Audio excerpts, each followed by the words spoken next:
Good evening. Welcome back to Expat Insights. We are on the second portion of tonight's episode, Creative Expressions and Creative Investments. And my second guest today, also slightly American, but a little bit more Swiss than my first guest.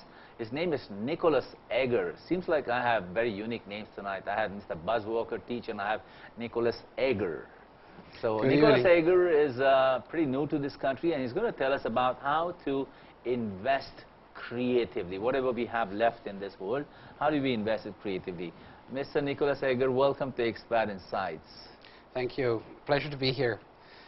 Well, to be creative nowadays is very challenging. Okay. And the markets are in flow, so therefore you have to have a good eye and good nerves and stay on top of things. Markets are on the flow, globally or just in this country or everywhere? That means they've come back up and they're moving forward. Yes. Yeah. America is now on the top of 2008, so you would think, well, fantastic. You're talking of Dow. The Dow. Dow Yes. Jones, yeah. Dow Jones is back on top, which would seem like, well, fantastic. Everything's fixed. I knew it. It's going to be great. But it's very challenging because right now it's too good to be true, and you have to be vigilant. So I think it's something that's constantly in the motion, and you have to stay on top. I'm having a fly. So you have to be on top of it, and you have to observe it, because then you will basically not miss a chance when the market continues to grow. Mm-hmm. So you're saying Dow Jones is back on top after 3 years now, or 4 years, or 3 or 4 years, right? 2000. Well, since summer 2008, Yeah. so it's almost 4 years. Mm-hmm. The cycles in investing, they go between 4 to 15 years. Mm-hmm. We're right now in, I think, a very artificial high. It might drop again. It looks almost too good to stay the way it is. I'm not an expert. I have no idea. Yeah. Let me help you with that Right. slide. Let's do it. Hey, listen, before we move on into creative investments, no, tell us a bit, just profile yourself a bit for my audience. So you come into this country very recently. Yes. I arrived February 3rd. Thanks to my wife, we came to Manila. Yeah. I lived previously in Switzerland, grew up in America. I worked as an investment advisor in America and in Switzerland. Right. Yeah. My profession basically, or the majority of the work I've done for 26 years was advising people how to stay on top of things, how to keep the money such that it can last over the retirement, and hopefully also help the grandchildren and the family in a broader sense. I must confess that before I start asking about where to invest your wealth, if there's any left, the Department of Foreign Affairs sponsors me to ask you this question. What is fun about being in the Philippines for you, Mr. Egger? What's more fun why is it more fun in the Philippines? Or what is fun for you? I really appreciate being in the Philippines because the Philippine people are very positive. They smile. They're very thankful for any good thing happening. And I love the weather. I love the culture. Yeah. It's very close to my native family kind of upbringing. Yeah. So to me, the Philippines is a great place.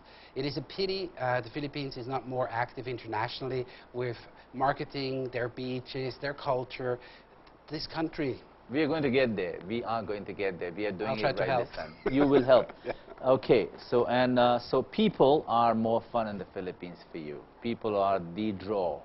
Anything else? You've been to Davao. I hear you've been everywhere in this country in the last few weeks that you've been here. Yes, almost. But of Cebu, course, yeah. I was in southern Philippines, of course, here in Manila. Yeah. Right now, we're looking for an apartment somewhere close to here in the Legazpi area, Makati. I really enjoy being here. Okay, so let's take this to creative investing. No, besides Dow, which represents several stocks and securities and bonds, all consolidated across the world, let's talk about investing for the ordinary citizen here in the Philippines, a businessman or an employee of a call center.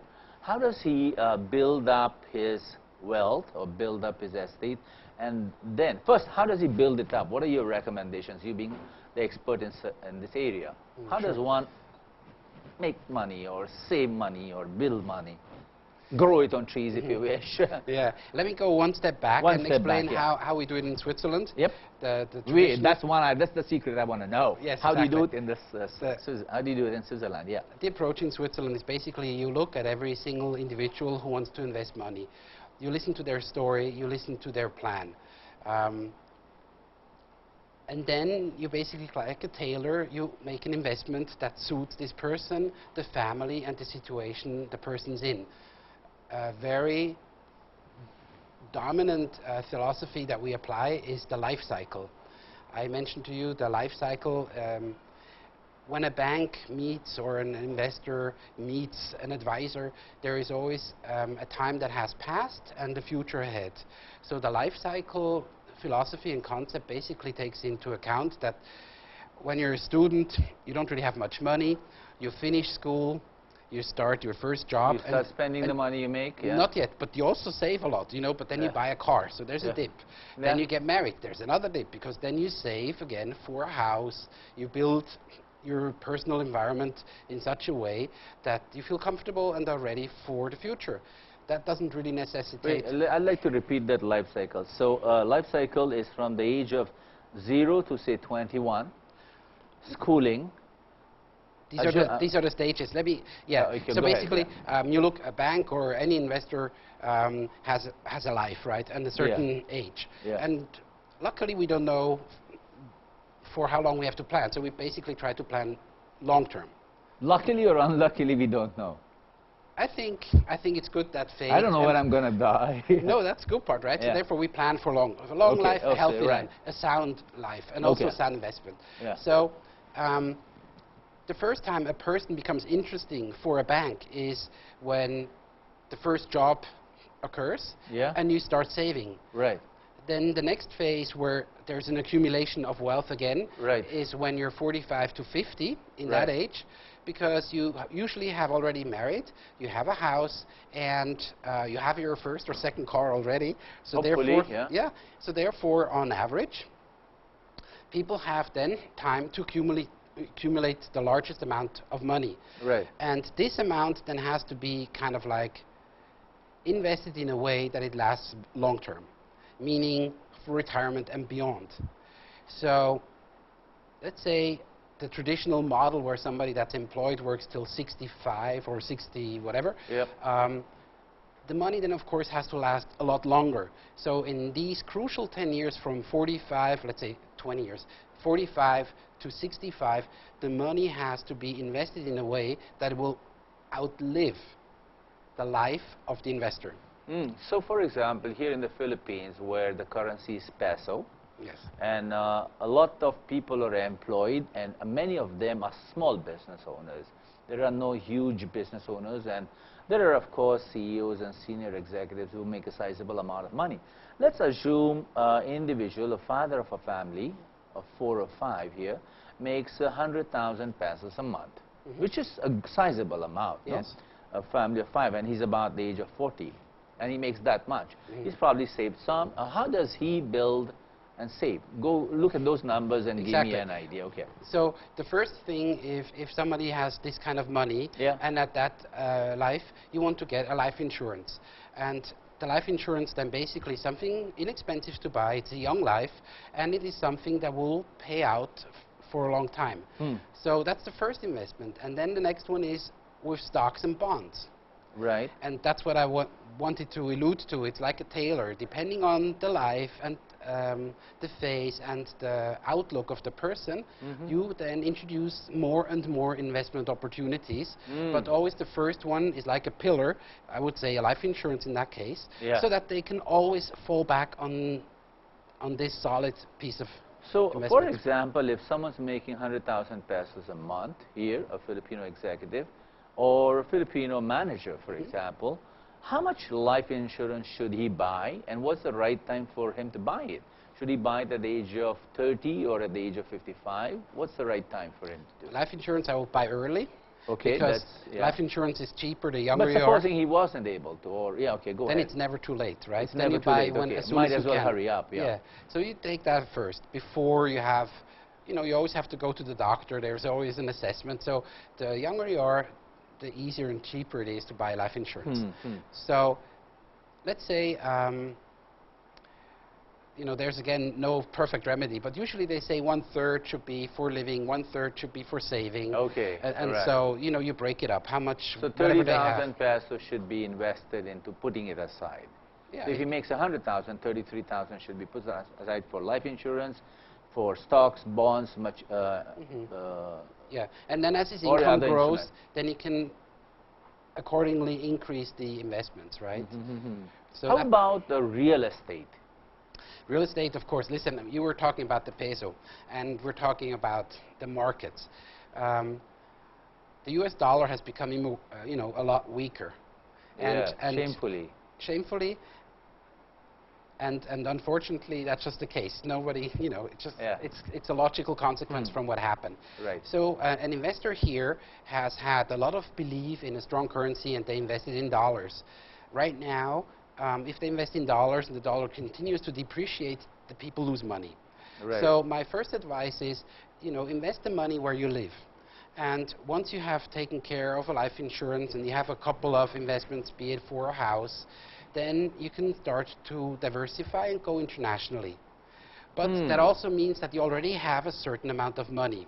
So let's say somebody's very doubtful of the peso and says, oh, well, whatever you say, I want to have it in dollars. That's all right too.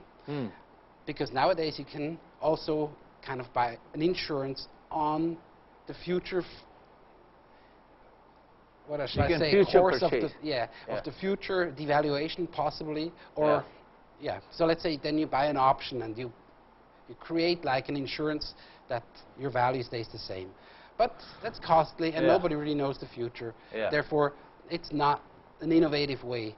I think an innovative way is to invest, that you never have to be sorry. You take the foundation first of an investment, so that there is always a plan for if something happens, and as you grow financially, then you diversify and get more things. So let me get this right. So number one, you're saying that if a middle-aged employee, or 30-something or 40-something, makes 100,000 pesos in the Philippines, he's an employee or a businessman, he puts aside 30% of his income. He puts it aside. That means doesn't use it, doesn't live on it, doesn't burn it, right? And then he breaks it up into life insurance. He breaks it up into certain instruments depending on his age and his income generating potential. Yeah, he does that. And you mentioned that it is wise. It is important to invest in the land of your living, where you live.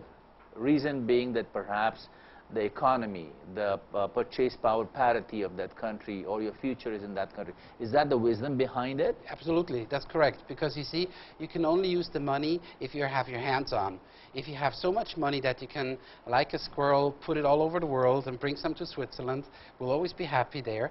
But of course, it also implies that you have to be very mobile. I have seen so many customers who brought a lot of money to Switzerland, and with increasing age, they were not able to travel anymore, and it became a handicap because, oh my God, you know, this used to be, So therefore, you always have to plan ahead, and you should have a good advisor that will help you structure, like a tailor, your investments, so that they're always a good fit, and you are always agile. You always can get to your money and can use it. That makes really a lot of profound sense. So you're saying that if your wealth, if your estate expands, it is fine to invest it beyond your reach, beyond your acceptable reach. It's fine to do it. But as you age, it is smarter to bring it closer to yourself. Thus, you can access it, tap into it, lean on it, depend on it. Is that correct? Am I right? That's a good summary, yes. That's a good summary. I'm good at summarizing. Absolutely. Okay. So now, given the scenario, I hope the people who are watching this show, young urban professionals, business people out in the provinces in the Philippines, if you get it, that's how you must plan your life and invest it. Here's the future. This is a little bit global, and I'm going to ask you a little bit questions about how secretive the Swiss investments scenario is. No? Today, the last 10 years have been quite depressive for the whole world, not just America or Greece or Europe or Asia. What do you think is happening to this country here in the Philippines? From your perspective, how do we stand? How stable are we? What is the potential for growth and earning in this country, Philippines, from your perspective? I think it's very high. I think the Philippine country is very rich on natural resources. Yeah. It could do tremendously well by just having a couple more tourists visit. Couple more tourists, which is you and your wife, and your brother and his wife, yeah. Yeah. And on the other hand, the country is in the Asian area. It is very close-knit to America. Therefore, the future for the Philippines I see very positive. Yeah. How about the stability and risk levels and the administrations, the world's faith in the current administration? By the way, ladies and gentlemen, Nicolas Egger, born in the U.S., raised in Switzerland, has lived in the U.S., lived in all Asia, so he knows what he's talking about, and he's been a consultant to a lot of rich people out in Switzerland, so he knows what he's talking about. So going back, so how about stability in this? That's a difficult question. I mean, there's the impeachment going on right now. No, besides that, post that, yeah. I think the stability is big. The people are, you know, they're not lazy. I've been in countries where people are very lazy and complacent. I find that the Philippines is a very innovative place. Yeah. They're very dynamic. Yeah. And to me, I mean, it's a pleasure to be here. So thank you. I see You're welcome. Thank you. Yeah. I see a great future for the Philippines. I think for investments as much as also the quality of living. That's it? Yep. Wait, this is a little bit of a challenge. So I had asked you about the current administration stability and the future of Asia. Big picture now, going out, not just locally. Yeah. The future picture of Asia. You know, if you look for growth as an investor, for instance, or even somebody that's looking for a job, there's three things to think about. You have America, which is coming back, but had a tremendous crisis. You have Europe that is now in a very stifling situation that could still be worse than even the American crisis. But let's hope not. And you have Asia. Asia is extremely prosperous because it consists of very many young people in society that are urban, that have a good education, especially here. You know, I mean, everybody speaks English fluently. So therefore, the potential is very big. China has been a very big motor, has been strong, and has really been giving the pace. And right now, China is stepping back. It has some inner political problems, and has also, of course, lost its major source of manufacturing and production, which is America. So therefore, the rest of the Asian market is growing very much. I would like to say that, for instance, you know, coffee producing. Let's use the Philippines and coffee. I'm not sure if you're aware of the story, but totally not. Before the Second World War and after, the Philippines was one of the major coffee producing nations. I have no idea about that. And now it's the opposite. Okay. Vietnam has taken over because they're communist and they have a different sort of approaching entrepreneurialism, and have basically just said, okay, whoever lives here, make room, we're going to plant some coffee. So while this is a negative example, the Philippines is a positive example, and then there is also Korea, you know, with Hyundai as a one brand, for instance, Samsung, etc. So therefore, the Philippine nation is tied into Asia and is very much good involved. potential. And yes, look at all the Japanese investors who are coming to buy. Koreans, who buy and believe in this country. So, Mr. Egger, I have time for just two questions, no? And I hope these are good questions because I want my audiences to learn from you. You have some wisdom hidden in there. So the middle-aged employee, businessman, small business already has an idea on how to do it, no?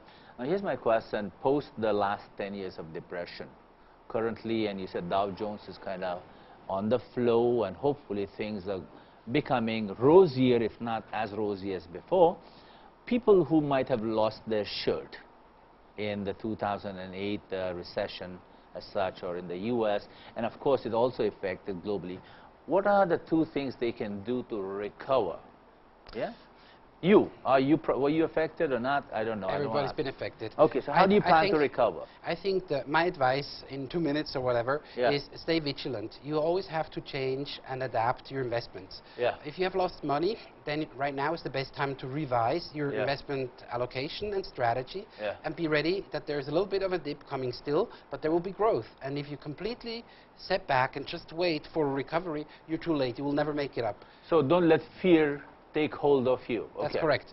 Stay vigilant and accept the losses. Everybody has had to, but don't stay away from the market, because that will ruin all your future growth. Fantastic. That's one. Second, the second question is, and the last one. So so 2 points. Number one is, don't be afraid, stay vigilant. What's the second suggestion? Do you have another suggestion? Trust your own instinct, and always have a good advisor. Oh, keep on working. Keep on working as if you were 25 years old. Would that be a good idea? That's a great idea. Okay, now last question. You're going to make Philippines your home?